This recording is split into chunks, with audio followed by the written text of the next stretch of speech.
Frères et sœurs, je confesse mes péchés devant Dieu et devant vous. J'ai péché en pensée et en action. Père, j'ai péché, pardonne-moi. J'ai douté, j'ai failli, lave mon âme. Ta lumière m'apaise. Frères et sœurs, aimons la confession publique. Tous les premiers chrétiens ont pratiqué la confession publique telle que nous la pratiquons ici.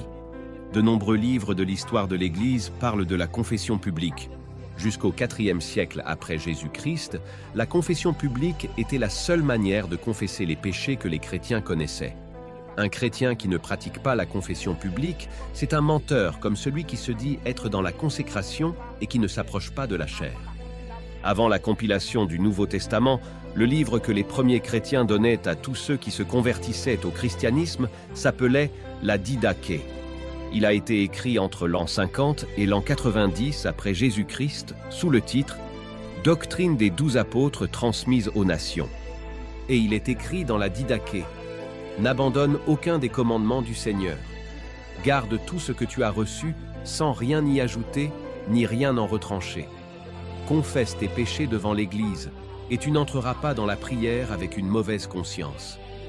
Tel est le chemin de la vie. » Une personne honnête qui aime Dieu ne peut pas aller s'asseoir dans une église où la confession publique n'est pas pratiquée. C'est à cela que vous reconnaîtrez les gens honnêtes et les gens malhonnêtes en manteau de chrétiens. Ce que nous appelons sanction aujourd'hui, cela s'appelait pénitence dans l'église primitive. Par exemple, pour la confession d'un mensonge ou d'un petit vol, la pénitence pouvait être de 3 jours de jeûne. Et pour un adultère, c'était une excommunication temporaire, c'est-à-dire une sanction dehors. Mais du côté de l'Église catholique, les sanctions étaient en argent.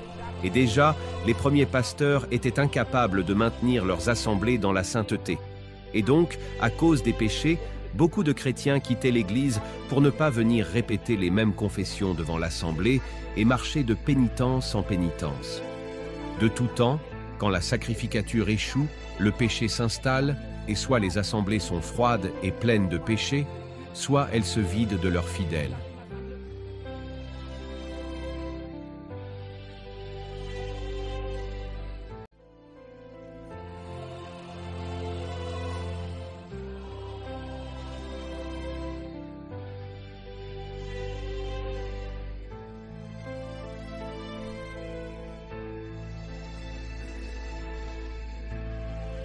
L'apôtre, jusqu'au IVe siècle, c'était la confession publique.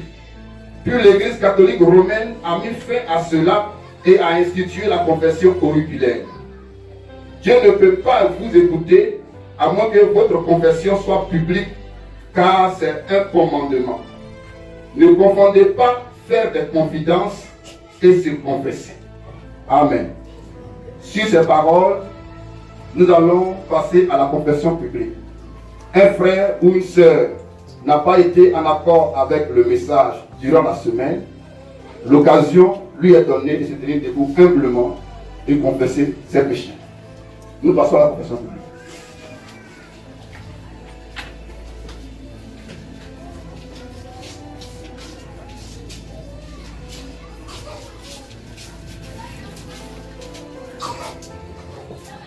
Oui, frère. Oui, frère Guédé. Je demande pardon à Dieu et à son assemblée parce que j'ai pris plaisir à regarder des images impures sur Internet.